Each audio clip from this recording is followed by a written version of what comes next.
다 같이 묵도하심으로 수요 예배를 함께 드리겠습니다.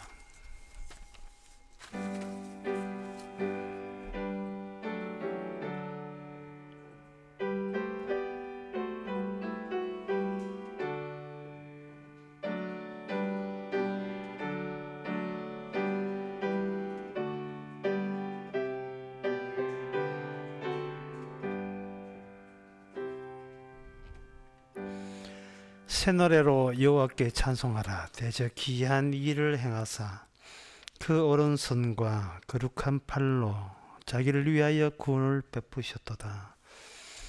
하나님의 아버지, 인간들이 감히 예상도 상상도 못한 귀한 일로 오직 사람을 위해서가 아니라 하나님 자신을 위해서 구원을 해주셨사오니 우리 자신이 귀한 일의 대상이 되었다는 이 자체만으로 놀랍고 감사하는 시간, 귀한 시간 되게 하옵소서.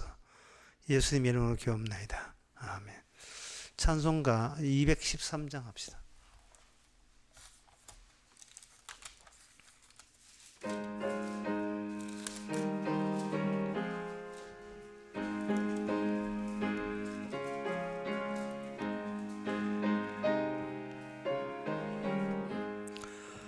목보다도 뜨거운 죄로 물든 이 마음 있는보다 더 희게 깨끗하게 씻겼네.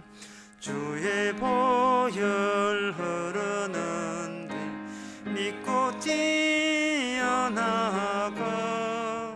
주의 은혜 내가 입어 깨끗하게 되었네. 모든 의심 걱정과 두려움이 사라져 슬픈 탄식 변하여 기쁜 찬송 되었네. 주의 보혈 흐르는데 믿고 뛰어나가 주의 은혜 내가 입어 깨끗하게 되었네.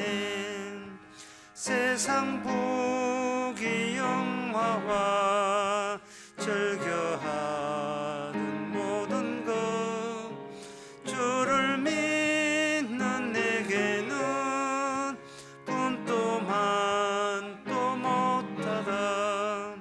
주의 보혈 흐르는데 믿고 뛰어나가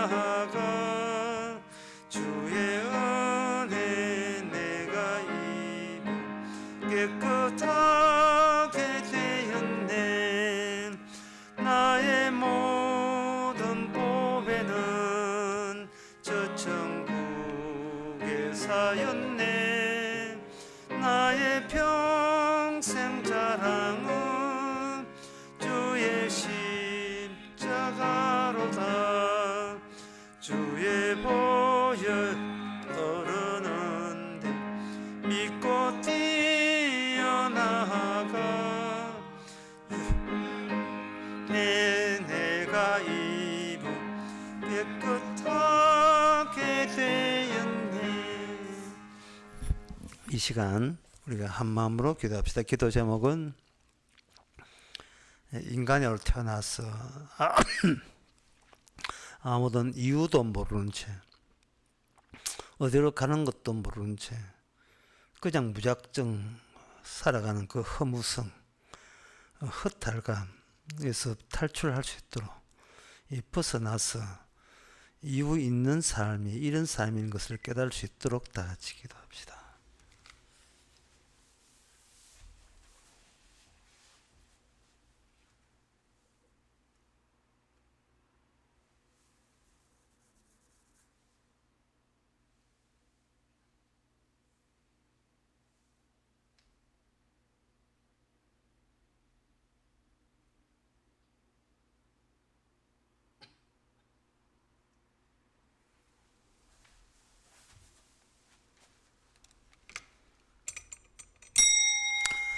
하나님 아버지, 태어날 때 아무 영문도 없이 태어나서 쫓기듯이 세상에 세파에 휘둘리면서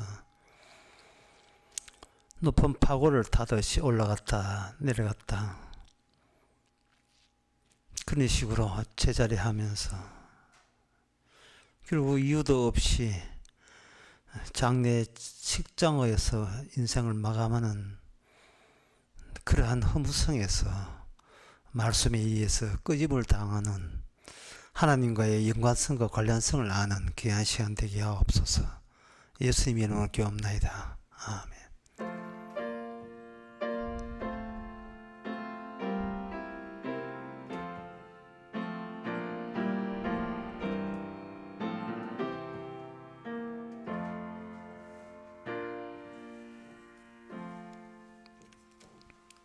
하나님의 말씀은 스가랴 14장 16절에서 19절까지입니다.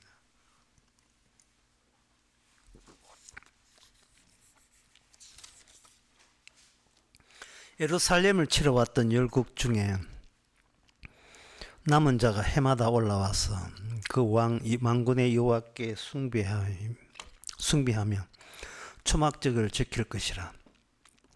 천하 만국 중에 그 만군의 여호와께 숭배하러 예루살렘에 올라오지 아니하는 자에게는 비를 내리지 아니할 것인즉 만일 애굽 족속이 올라오지 아니할 때에는 창길함이 있지 아니하리니 여호와께서 초막절을 지키러 올라오지 아니하는 열국 사람을 치시는 재앙을 그에게 내리실 것이라. 애굽 사람이나 열국 사람이나 초막절을 지키러 올라오지 아니하는 자의 받을 벌이 이러하니라. 아멘. 여기에 예루살렘이 멸망당했습니다. 이 바벨론 나라는 이방 민족에게 멸망을 당할 때 그때 바벨론 사람은 그들 나름대로 예루살렘을 제거할 필요가 있었던 겁니다. 예루살렘이라는 도시가 건설된 그 취지하고 그 바벨론 나라가 국가가 운영하는 취지하고 맞지 않기 때문에 제거시킬 필요가 있었습니다. 물론 그 백성들은 자기 나라에 끌고 가서 노예로 팔아버렸습니다. 그렇게 해서 바벨론 나라가 얻고자 하는 건 뭐냐? 이 바벨론 제국 아래에 있는 어떤 것은 어떤 인간의 생각과 어떤 인간의 시도도 바벨론 제국의 이념을 뛰어넘을 수는 없다. 이 바벨론 제국의 건국 이념, 이 통치 이념을 벗어날 수는 없다를 공고히 하는 겁니다. 확고히 하는 거예요. 그래서 그들은 성공했어요. 왜? 예루살렘을 멸망시켰으니까요. 이것은 바로 애굽의 바로 왕 밑에 있는 히브리인들도 같은 처지에 있었습니다. 바로 왕 애굽 나라의 통치 이념에 거부하는 것을 용납하지 않고 네가 애굽에 사는 이상 이 애굽 나라의 건국 이념에 충실히 따라야 된다는 것, 그 조건 하에 살려줄게, 그래야 되는 겁니다. 그런데 오늘 하나님의 예언에 의하면 예루살렘을 치러 왔던 그 이방 민족들이 초막절을 지키지 아니하면 내가 비 오지 않는 벌을 내리라 하는 예언이 오늘 본문 내용이거든요. 여기에 예루살렘을 그냥 완전히 멸망시켰습니다. BC 586년에 완전히 멸망시켰으면 예루살렘 사람들이 믿던 그 율법이라는 것도 여호와 하나님이 줬다는 그 하나님의 여호와 하나님이라는 그들의 신의 계명도 완전히 말살된 걸로 그들은 그대로 처리했는데, 분명히 예루살렘을 점령했는데 초막절이라는 게 이제 툭 튀어나오거든요. 초막절. 예루살렘을 정복한 것이 율법마저 제압할 수 없었던 일인가 라는 생각을 그들은 가져야 하는 겁니다. 분명히 다 죽였는데, 다 없애버렸는데, 흔적 없이 다 청소했는데, 어떻게 그 초막절이라는 율법은 그들은 맹렬한 자신의 자기 군대에 의해서도 이게 짓밟히지 않고 보란 듯이 그게 엄연히 살아있느냐 이 말이죠. 예루살렘 그것을 연결시키려면 이래요. 예루살렘의 멸망이 잠자고 있었던 하나님의 율법을 깨웠다, 자극시켰다, 이렇게 보시면 되는 겁니다. 달리 이야기하면 하나님이 주신 모세를 통해서 하나님이 주신 그 율법을 한번 지켜보겠다는 예루살렘 거민, 유다 민족은 그동안 율법을 제대로 지킬 수도 없어서 망했다라는 겁니다. 문장을 약간 더 길게 끌어보면 소위 유다 이스라엘 사람들이 하나님이 주신 율법을 지키면 복이 오거든요. 못 지킬 교회는 저주지만, 그러나 그 저주는 귀에 안 들어오고 복을 받으니까 그 복 받겠다고 지켰던 그 율법이 제대로 율법을 지키려면 인간의 행함으로 율법을 지키겠다는 그들이 같은 인간에 속한 이방 민족에 의해서 제거당할 때 비로소 본격적으로 율법은 완성된다. 그렇게 되는 겁니다. 이 말을 다시 이야기하면 율법이 완성되려면 어떤 절차가 필요한데, 그것은 바로 소위 율법을 안다는 쪽도 율법 지키는데 실패함으로 저주받아야 되고, 그리고 아예 율법이고 여호와에 관해서 모든 것을 없애버리려는 그들이 예루살렘을 빈 공터로 만드는데, 그 빈 공터가 율법이 시작하는 기초가 되고 현장이 된다는 사실이에요. 이방 민족들이 율법을 없애기, 율법 지키는 민족을 없앰으로써 율법도 같이 없어진다고 했을 때 그들은 아싸 성공했다고 여기는 그 빈 공간, 그 빈 공간에서가 도리어 율법 완성에 그들이 도와준 셈이 되는 거예요. 아무도 율법 완성을 막을 자는 없었다. 그들의 군사력, 강대한 정치력, 어떤 것도 말씀 자체가 살아있는 데에서 어떤 것도 영원한 방해물이 될 수 없다. 그래야 되는 겁니다. 방해물이 될 수 없는데, 그걸로 이야기가 끝나는 게 아니고, 예루살렘을 쳤다고 치고 이 열국의 남은 자들이 초막절을 지키러 오너라 라고 되어 있는 거예요. 초막절을. 그러면 율법은 이제는 본격적으로 하면, 서울 팔걷고 하면 율법 하면 시작해봐. 예? 하나님의 율법은 우리한테는 필요치 않다는 것은 이방 민족이에요. 그런데 그 율법이 필요 없다는데 그 율법이 뭐라고 이야기하느냐? 오늘 본문 초막절이 뭐라고 이야기하느냐 하면요, 율법 안 지키면 너가 저주받는다, 이런 이야기 하거든요. 분명히 저주받는다는 것을 없애서 이제는 저주가 없다고 자부했는데, 없다고 자부한 그것이 진짜 저주의 율법이 얼굴을 내미는 하나의 계기가 된 겁니다. 여러분들이 이 율법에 대해서 이방 민족이 이렇게 이스라엘 율법에 대한 그들의 강력한 반발,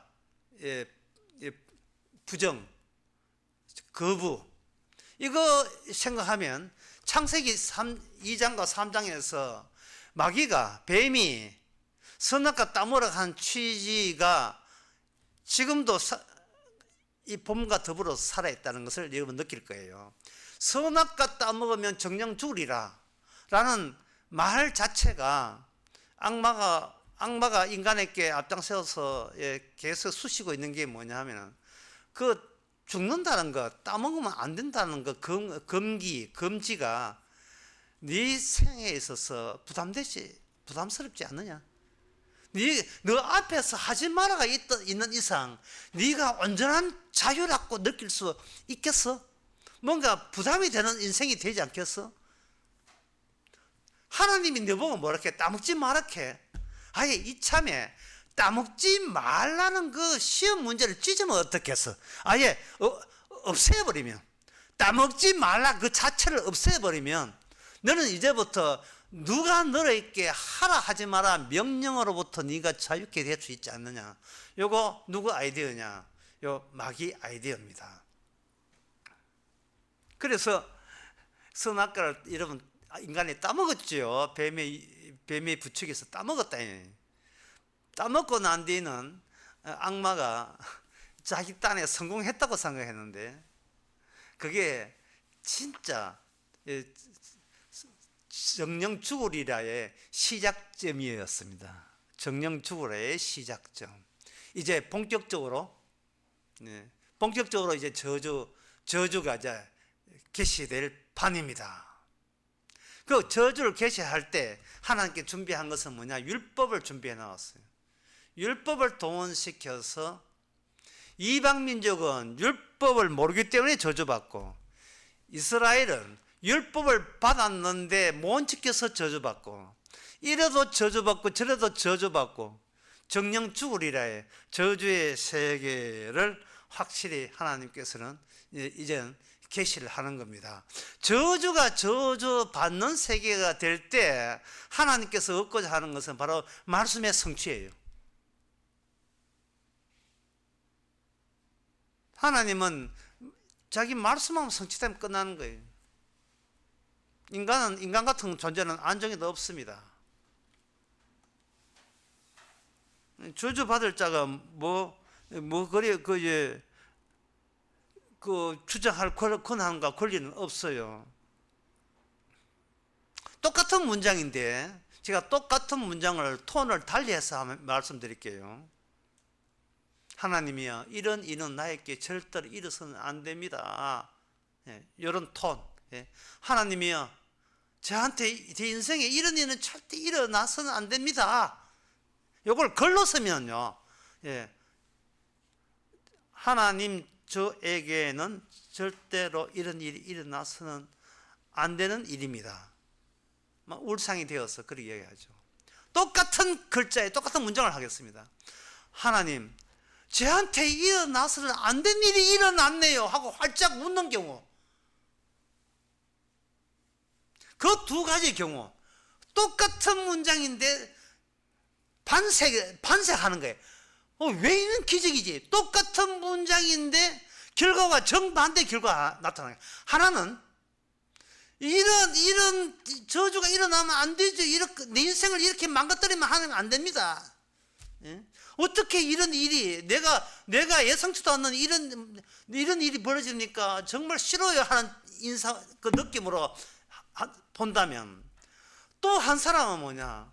왜 저에게 이런 영생을 얻는 놀라운 일이 어찌 이거 일어나서는 안 될 일이 일어났습니까? 하는 거예요. 일어나서는 안 될 일이 일어나는데 둘 다 어디서 나는가? 율법에서 주어지는 거예요. 율법에 갖고 있는 것이 복과 저주 두 개 다 갖고 있어요. 한쪽은 뭐냐? 한쪽은 율법을 무시하거나 안 그러면 율법을 지키려고 애써도 실패한 쪽에서 이제 자기께 주어진 것은 저주밖에 없기 때문에 그 저주가 싫은 거예요. 그래서 하나님 앞에 짜증내는 겁니다. 내 인생에 왜 이렇게 꼬입니까? 내가 나를 이렇게 괴롭게 해서 하나님께 덕되는 게 뭡니까? 왜 이렇게 힘들게 합니까? 제가 이게 불행스러운 인상을 가지고 살아가야, 그래야 주님이 그렇게 속이 시원한가요? 이런 거. 근데 똑같은 율법에 작용을 했는데 하나님, 믿음도 없는 저에게 어떻게 믿음이 생기고, 소망이 없는 저에게 어떻게 소망이 생기고, 사랑도 전혀 없는 저에게 어떻게 사랑이 생긴 거? 그거 다 율법이 성취한 결과물이지요. 그지요? 라고 묻는, 활짝 화생하면서 묻는 그러한 자세. 하나님께서는 두 가지 인생을 만들어내었습니다. 그러니까 이 두 가지 인생을 만들어내면서 그 인생이 찾아오는 것은 단 하나예요. 그 율법입니다. 그러면 여기서 우리가 알아야 될 것은 율법에서 어떻게 해서 저주가 나오고, 율법에서 어떻게, 동일한 율법에서 어떻게 저주가 나오고, 동일한 율법에서 어떻게 생명이, 영생이, 복이 생산되는가. 그 메커니즘, 그 시스템 체계가 어떤 체계이기 때문에 거기서 영생이 나오고 동일한 체제의 저주가 나오는가. 그걸 알면 되겠죠. 준비됐나요? 그것만 알고면 돼요. 그걸 아는데 하나님께서 어떻게 그걸 알게 하시느냐 하면은, 유월절, 그 다음에 맥추절, 수장절, 요 노선 하나 딱 끄집어내요. 그리고 동일한 날짜인데요. 아니, 이제 무교절, 맥추절, 수장절, 요 노선 하나 딱 끄집어내고요. 동일한 날 절기인데요. 유월절, 77절, 초막절, 요 노선을 하나 딱 끄집어내요. 동일한 날이에요. 동일한 절기인데, 앞에 절기는 뭐냐 하면은, 그 약속의 땅에서 들어가서 이스라엘 백성들이 농사 지을 때, 농사 지게 되면 수확이 있을 게 아니겠습니까? 그 수확하는 것, 수확하는 그 수확물과 그 땅에서, 약속의 땅에 사는 너의 인생의 팔자가 일치된다는 걸 보여주는 것. 그게 농사 일을 농사 스케줄로 짠 절기 세 가지예요. 무교절, 맥추절, 수장절. 무교절은 뭐냐 하면은 열매가 처음 맺히기 시작하는 거예요. 그리고 맥추절은 본격적으로 추수를 한창 추수를 시작하게 되는 거. 본격적으로 추수하는 거예요. 세 번째 수장절이 추수 끝, 빨래 끝 하는 거죠. 추수 끝나는 거. 그게 추수와 관련되어 있어요. 열매 맺고, 열매를 거두고, 열매를 거두어서 저장하고, 저장하는 그 스케줄이에요. 이 절기입니다. 그런데 이스라엘은 시간을 압축해서 절기를 만들고, 그 절기에 대미를 장식하는 것이 뭐냐 하면 수장절이에요. 우리가 먹을 열매도 없이 그냥 저주받아 죽어 마땅한데, 하나님께서 약속의 땅에 기거한다는 이유 때문에 열매도 맺히고, 그 열매를 먹는 우리도 하나님의 열매라고 간주되고, 그래서 우리는 주님이 주신 열매로서 영생을 누리는 백성이 된다는 그 내용으로 함축되어 있는 거예요. 압축되어 있는 것이 절기입니다. 그게 바로 무교절, 맥추절, 수장절.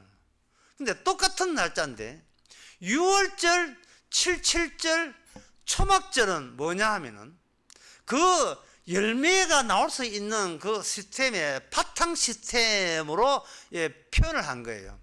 6월절은 뭐냐 하면 양이 특이한 양이 죽은 날이에요. 양의 죽음입니다. 하나님의 선택된 그 한 마리의 양이 피를 발라서 저주의 대상인 인간을 향하여 저주에서 면제시켜 주기 위해서 발랐던 그 피가 나와야 될 그 양의 죽음을 6월절이에요. 그 다음에 77절은 뭐냐 하면은 시내산에서 모세가 율법을 받는 거예요. 그럼 그 두 가지를 연결시켜 봅시다. 하나님이 어린 양이 죽었다는 것을 그 죽은 사건으로, 그 시점으로 끝나는 것이 아니고, 그 죽음 사건을 뭐의 내용이냐? 율법을 주면서 율법 안에 충실한 온전한 내용으로 율법 속에 그 어린 양의 죽음이 거기에 실려서 그 율법이 이스라엘에게 주어지게 되는 겁니다. 그러면 그들은 율법대로 이제 제사를 드려야 되겠죠. 예, 그 유월절 어린 양을 반복하는 겁니다. 세 번째 초막절은 뭐냐 하면은, 초막절은 그 어린 양의 죽음의 실제 그 내용 속에 이스라엘 백성들이 그 일주일 동안 초막을 짓고 광야 때를 그 광야 때의 체험을 그 초막절 율법 안에다가 그게 담아보는 거예요. 초막절에서 초막제로 그 힘든 광야 생활을 하면서 그들의 죽음을 몸소 체험하는 축제가, 절기가 바로 초막절입니다. 그 죽음은 누구로부터 야기된 죽음이냐 하면은 유월절의 어린 양으로부터 계속 주어지는 죽음이에요. 주님의 죽음에 합류하는 그런 죽음 체험을 초막절에 하게 되는 겁니다. 그런데 그 두 개가 같은 날이에요. 유월절은 무교절과 같은 날이고, 맥추절은 칠칠절과 같은 날이고, 수장절은 초막절과 같은 날이에요. 그런데 오늘 본문에서는 뭐냐? 수장절로 되어 있지 않고 뭐냐? 초막절로 되어 있어요.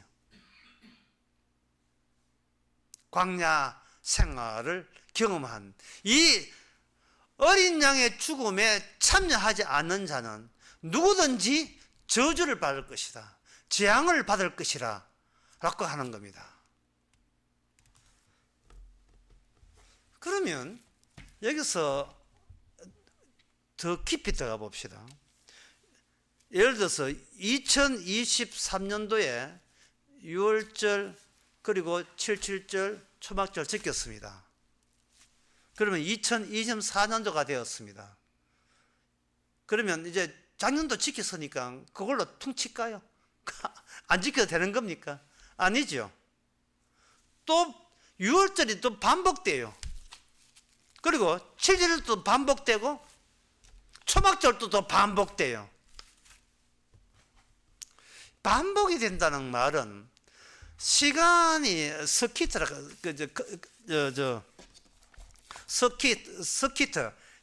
뭐냐 하면은, 운동할 때 스키트 트레이닝이 있거든요. 쉬지 않고 멈추지 않고 계속 같은 동작을 반복하는 거. 또는 로테이션 한다. 로테이션, 그 말도 적당하죠. 계속 시간을 돌리고 계속 돌려보는 거예요. 그 율법의 로테이션을 계속 돌리는 이유가 뭐냐? 그 율법 자체가 가만히 있지 않고 방향성을 띠고 있다는 거예요. 어디로 향하고 있어요, 이게. 6월절부터 시작한 그것이, 6월절의 죽음이 맥추절에도 멈추지 않고 그 안에 내속되어 있고 내재되어 있다가, 그 절기의 대미는 초막절이에요. 초막절에서 양의 죽음이 그 초막절에 참여하는 이스라엘이라는 인간의 죽음으로 대미를 장사하는 겁니다. 양의 죽음이 인간 죽음으로 발현되는 거예요. 표상되는 거예요. 양이 죽었으니까 우리는 덕보자, 이게 아니라 양이 죽었으니까 우리도 양 죽음 따라 우리가 죽어야 될 책임을 율법이, 절기라는 절기에 관한 율법 내용이 우리에게 부여한 거예요. 그걸 못 지키면 어떻게 되나? 못 지키면 저주받는 거죠. 그래서 예루살렘은 불타버렸습니다. 제대로 못 지켰어요.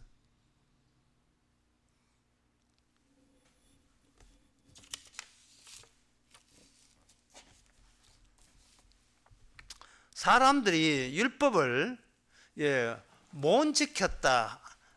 설교 처음으로 돌아갑시다. 사람들이 율법을 못 지켰다. 또 이방인들은 율법 자체를 아예 무시했다. 그것이 율법 율법이 완성을 멈춘다든지 끊어졌다는 의미하는 게 아니고 반대로 생각해요. 이방인들의 그 무지와 유대인들의 이스라엘의 그 무능이 오히려 율법을 완성하는 대로 끄역끄역 끌고 가는 하나의 재료가 되고 에너지가 되는 거예요. 인간이 자기 행함으로 지키지 못하는 것을 율법 안에 있는 어린 양, 6절 어린 양이 그 스스로 그것을 율법을 완성시켜서 기의 이 새 절기를 마감을 완료를 시키는 마감을 시키는 그 날을 향하여 율법이 차질 없이 진행되고 있습니다. 그 진행 과정 속에서 인간의 모든 행위는 배제되고 거부되는 거예요. 여기서 한번 생각해 봅시다. 인간은 이방인이 예루살렘에 대해서 그걸 다 쳤거든요. 분노로서 쳤습니다. 거기에서 유대인들은 섭섭하고. 근데 이방인들 그렇고 유대인들 그렇고 문제는 항상 뭐만 생각하냐면 내 인생이 왜 내 마음대로 안 되는가, 왜 내 뜻대로 안 되고 왜 자꾸 힘드느냐, 이것만 생각하는 거예요. 하나님이 도대체 뭘 어떻게 해드리면 내 인생이 확 풀리겠습니까? 뭐 다리미질 해가지고 뭐 바탕이 확 풀릴 수 있는 어떤 비법이 뭡니까를 생각하는 거예요. 근데 이 율법적 관점에서 보면 바로 그것이 저주받는 태도예요. 율법에 의해서 저주받는 자는 또 그와 같은 태도를 갖고 있습니다. 다시 말해서 내가 어떤 행하는데 그 행함에 내가 예상한 결과가 필히 도출돼야 돼라는 것을 인간들은 이미 고집하고 있고 고수하고 있습니다. 자기 행함이 아무짝도 소용없다는 것은 인간은 결코 최후적으로 그걸 용납하지 않아요. 그런 것을 용서하지 않습니다. 따라서 유대인들이 율법을 딱 그 초막절 이렇게 하니까 또 유월절 하니까 그들은 옛날에 이스라엘 사람들이 뭐 성경에 보니까 구약에 보니까 뭐 그들이 유월절을 뭐 무시하고 율법을 무시해서 이방 신을 믿어서 바알 아세라 신에서 망했다. 그걸 예수님 당시에 유대인들이 귀담아 들었어요. 우리는 그와 같은 오류를 범해서는 안 된다. 우리는 제대로 지키자. 성심성의껏 믿음을 다하여 여호와 하나님만 충성심으로 다 하자고 열심을 했던 거예요. 그런데 그 유대인들이 뭐가 잘못됐냐 하면은 율법을 지키는 데 있어서의 자기의 행함이 필수적 요건으로 들어간다고 생각한 게 필수적 요건으로. 제가 예를 들겠습니다. 예를 들고 여러분들이 유대 그 당시 율법 줬던 유대인 이스라엘 사람이라면 여러분들은 어떤 생각을 갖고 있을 것인지 스스로 한번 상상해 보세요. 민수기 29장에 보면 그 초막절 지키는 법이 상세하게 나와 있습니다. 수소를 잡는데 첫날에 13마리, 두 번째 12마리, 그 다음에 11마리, 그 다음에 10마리, 9마리, 8마리, 7마리 해가지고 이렇게 일주일 하면 총 몇 마리 되냐면 70마리 돼요. 그거 잡아야 되죠. 수양이 매일같이 2마리씩 잡아서 7일 동안 14마리 잡습니다. 그리고 1년 된 수양을 14마리, 하루에 14마리 잡아서 7일 곱하면 99마리 잡아야 돼요. 그 다음에 상번제로 수양을 드리는데 하루에 2마리에서 7일 하니까 14마리 들어갑니다. 이거 뭐 함지는 것도 아니고 뭐, 예. 그 다음에 염소를 매 할마리 잡아서 7마리 잡습니다. 그 다음에 고운 가루를 짐승의 수대로 잡아야 돼요. 이게 바로 초막절 지키는 방법입니다. 이것을 모세의 율법을 이게 전달되었을 때 그 시대에 저와 여러분들이 있다면 여러분은 어떤 생각합니까? 하나님, 이거 우리 뭐합니다 라는 생각을 가진 사람은 단 한 사람도 없어요. 그게 바로 율법에 대한 인간의 해석 전제입니다. 우리가 해낼 수 있다예요. 우리의 행함의 가치를 빛낼 기회가, 찬스가 왔다는 거예요. 그들은 이 초막절 지켜서 저주받았어요.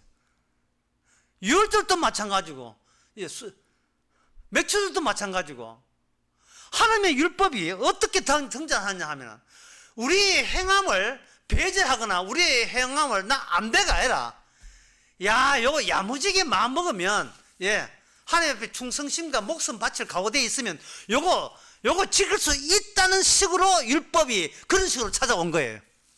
심지어 이 사실을 예수님 당시에 유대인들도 똑같이 생각했습니다. 다시 말해서 어떤 경우라도 내 행위를 내가 스스로 저주할 필요는 아예 없다는 식으로 가지고 그 율법을 대했던 거예요. 여러분 아시죠? 로마서 3장에 19절에 율법을 주신 것은 저주받기 위해서이죠.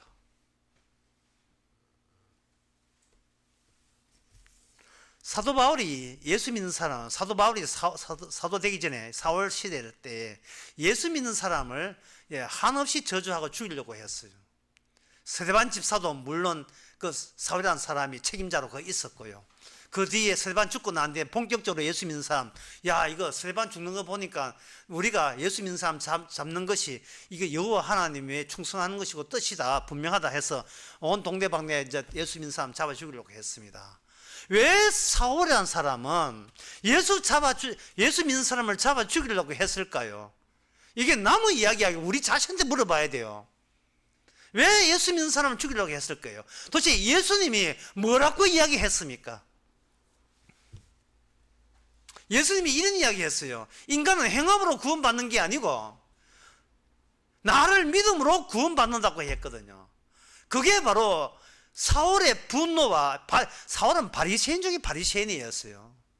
그 정도는 인정받은 거예요. 다른 사람들부터. 대단한 진짜 신앙이라고. 그러면 구약 율법에 대해서 구약적 해석, 그게 유대인들의 해석, 구약적 해석, 유대인들의 해석, 그 해석이 오늘 과연 우리한테는 없는 걸까요? 여전히 남아있습니다. 그 중에 결정적 예를 들겠습니다. 그게 뭐냐 하면 믿음으로 구원받는다는 거예요. 믿음으로 구원받는다. 성경에서는 믿음으로 구원받는 게 아니에요. 말씀으로 구원받는 거예요. 말씀의 믿음은, 말씀에서 완성된 믿음은 예수님의 믿음이에요. 예수님의 믿음은 우리가 할 수 있는 우리의 믿음을 삭제하고 체포해버립니다. 저주라고. 우리의 믿음과 소망과 사랑이 바로 저주거리고 그게 죄가 돼요.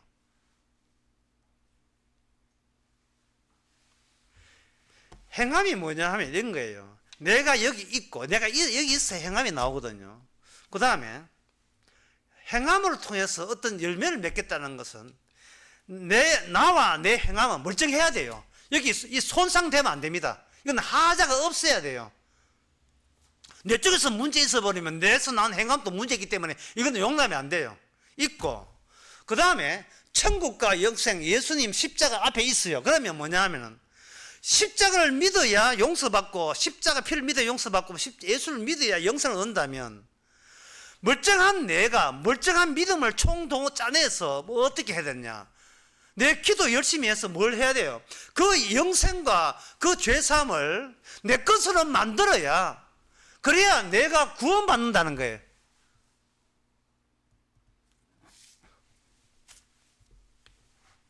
이게 바로 유대적 관점에서 성경을 해석하는 겁니다.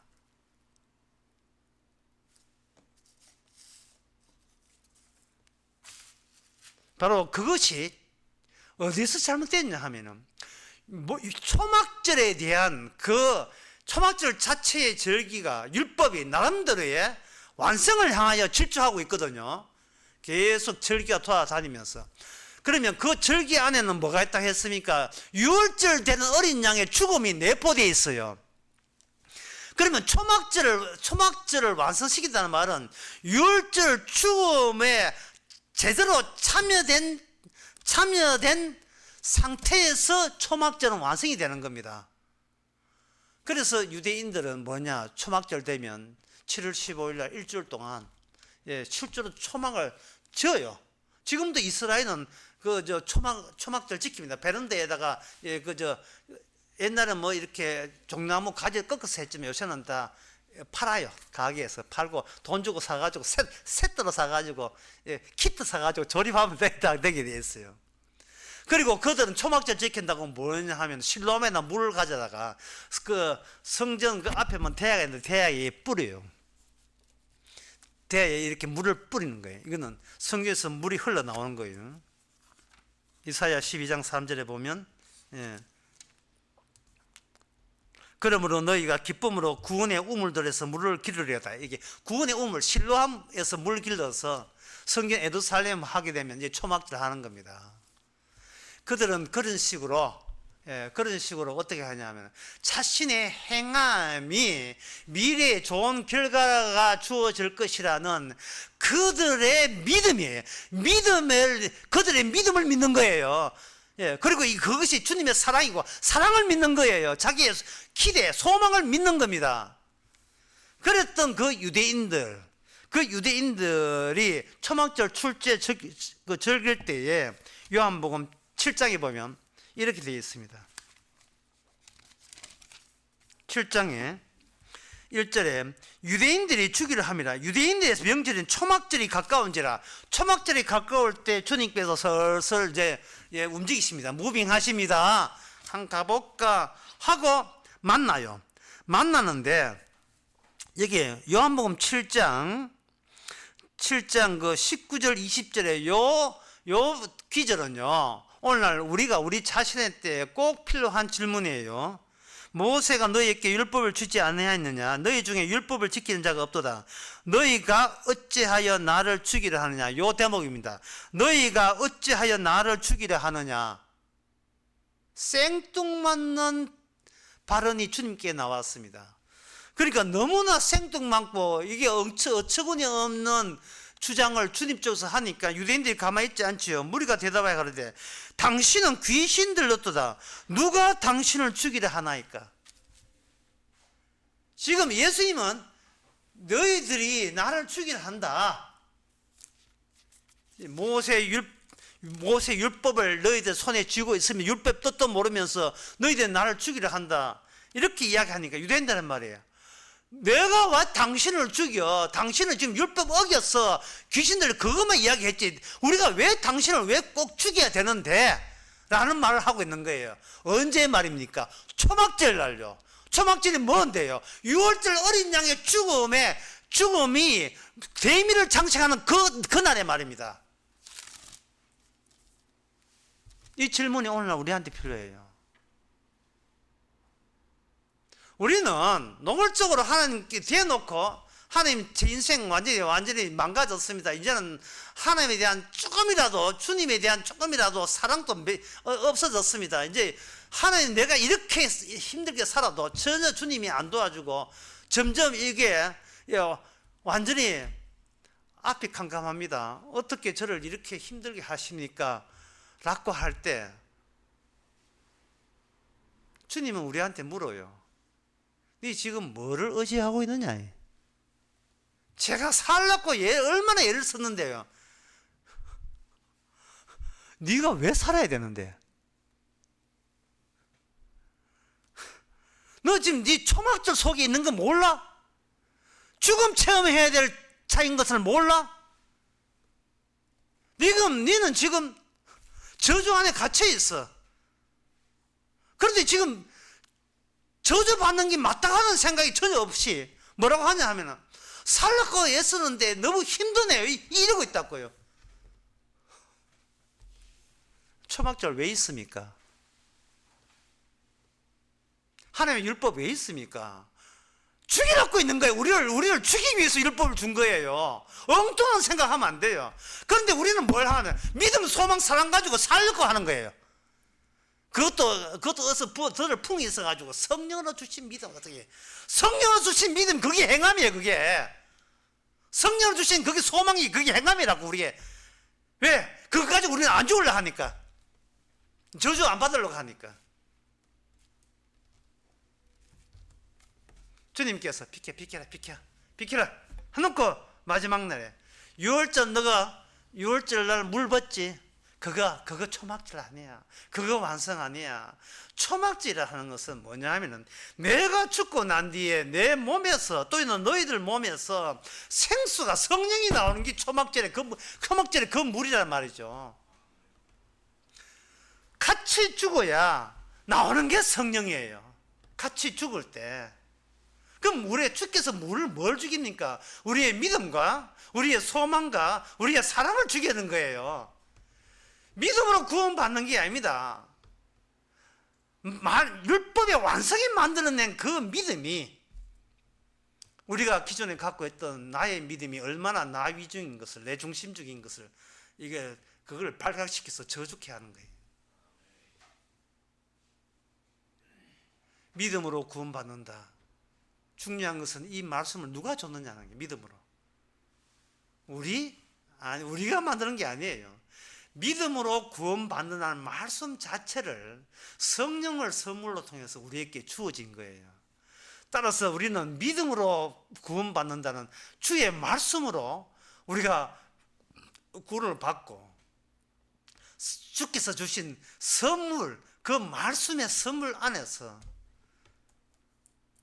우리가 새로운 믿음 그 자체가 되는 그런 수장줄, 열매가 되는 거예요. 그러니까 6월절, 맥추절, 무교절, 77절, 초막절 이 모든 것은 누가 홀로 다 이루셨냐 하면 예수님 홀로 다 이룰 예수님 자기를 향한 자기 율법이에요. 율법을 이루면 뭐가 된다? 복을 받죠. 그게 영생이에요. 주님을 하나의 대상으로 놓고 내가 갖고 있는 믿음을 가지고 나는 행하지 않습니다. 나 행함을 저주합니다. 오직 난 주님만 믿습니다. 이런다고 구원되는 게 아니에요. 그거는 꼼수에 불과하거든요. 예루살렘을 쳤던 자나 예루살렘에 살았던 자나 모든 인간은 자기 행함에 대한 미련을 육신이 있는 한 벗어나지 못합니다. 그러니까 주님께서 이리 와 초막절에 참석해. 초막절로 와. 내가 어린 양의 죽음으로 같이 죽여줄게. 너는 그 체험을 하게 해줄게. 그 체험 속에서 나의 행함이 나를 구원시키는 게 아니고 나의 행함이 나의 이미 받은 저주에서 나온 행함인 것을 주님을 통해서 알게 되는 겁니다. 무슨 뜻이냐 하면은 하나님께서 유월절을 하고 그 다음에 시내산에서 율법을 주셨잖아요. 그 주신 율법 안에 뭐냐? 절기가 들어있다 이 말이죠. 그래서 그것이 약속의 땅에 들어가면 뭐냐? 그 율법 자체에서 열매가 맺혀요.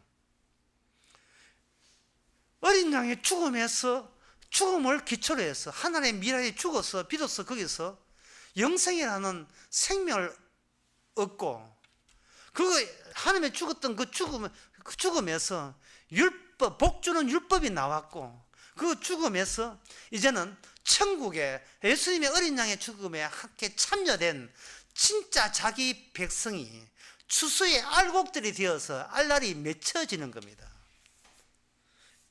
초막절이 절기에 대미를 장식하는 것처럼 인류의 역사도 마지막에는 초막절로 대미에 장식하는데 그게 마지막 추수입니다. 마지막 추수가 요한복음 4장에 나옵니다. 요한복음 4장에서 사마리아 여인을 주께서는 마지막 추수의 열매를 내 양식이다 열매를 보라 이게 내가 추수하려는 자라 하면서 개인적으로 주님께서는 그 사마리아 여인의 속을 꽃창이로 말씀으로 콱 쑤셔버리죠. 네가 남자 5명 사귀는데 지금 헤어지고 6번 사귀고 있구나. 꽉 수십번. 네 종교는 내가 뭐 어떤 행함을 했어, 어느 산에서 예배드리고 하면 구원받겠습니까? 그 인간의 오락, 그 종교가 오락이거든요. 이제 놀이 문화예요. 그 놀이 문화를 꼬챙이로 확 쑤셔버릴 때, 그 사마리아 여인은 물을 먹어야 살 게 아니었습니까? 물 길러 온 양종이조차 던져버리고 내가 생명을 얻었다 하고 외치면서 자기 마을로 돌아가는 그 모습, 주님께서는 제자를 보고 봤지? 이게 바로 추수된 양식이다. 저 여인네가. 그리고 너희들이 수고하지 아니한 것을 뒤따라가서 죽기만 하면 돼. 내가 추수꾼이거든. 내가 바로 초막절의 주인이고 맥주절의 주인이고 유월절의 어린 양의 주인이거든요. 율법은 주님 홀로 이루었습니다. 따라서 우리의 믿음으로 구원받는 필요한 믿음도 내게 아니고 주께서 새롭게 믿음 오셔서 나의 믿음을 죽여버려야 돼요. 주께 소망이 나의 소망을 죽이고 주님의 사랑이 나의 사랑을 체포해야 돼요. 이 죄라고 체포하는 그 작용이 매일같이 순환해서 이루어져요. 우리 안에서 계속해서 순환해서 이루어지고 있는 겁니다. 말씀이 우리 안에서 살아있는 것, 이것이 초막절의 완성입니다. 기도하겠습니다. 하나님 아버지, 저희들 하나님 믿는다 하면서도 이런 순진한 거짓말을 하나님한테는 안 들킬 줄 알았습니다. 우리의 본심은 내가 편안하게 내 인생 잘 즐기는 것 그뿐이었는데, 어떤 죽음 체험도 없기를 바랬는데, 어떤 저주 체험도 아니기를 바란, 그게 속마음인데 주께서 말씀을 다 들추어내 주시고 예수님께서 다 이루었다 하신 그것으로 인하여 우리에게 이미 생명이 작동하고 있음을 영원히 모든 것에 감사할 수 있는 저희들 되게 하옵소서. 예수님 이름으로 기도합니다. 아멘. 찬송가 247장입니다.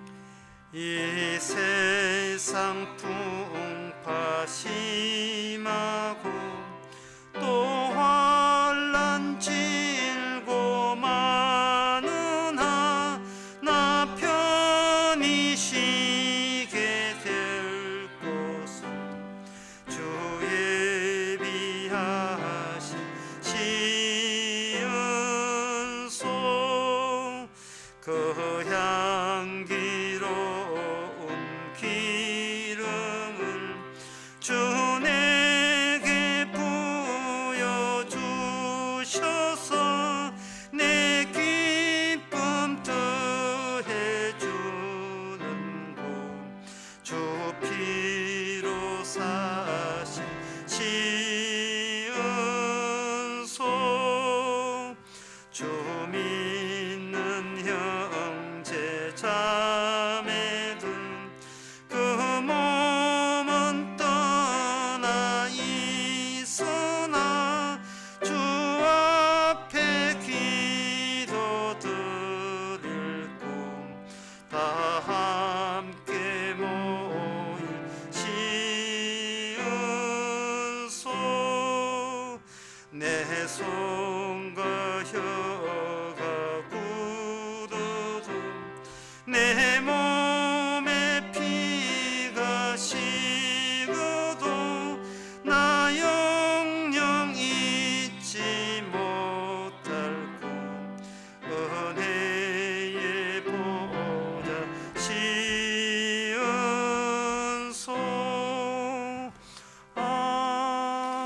아멘. 기도합시다. 지금은 우리 주 예수 그리스도의 은혜와 하나님의 크신 사랑과 성령의 충만하심이 우리는 죽어가지만 주님은 죽어가는 우리에게 찾아오셔서 살려내시는 것을 감사하는 모든 성도에게 주의 이름으로 축원하나이다.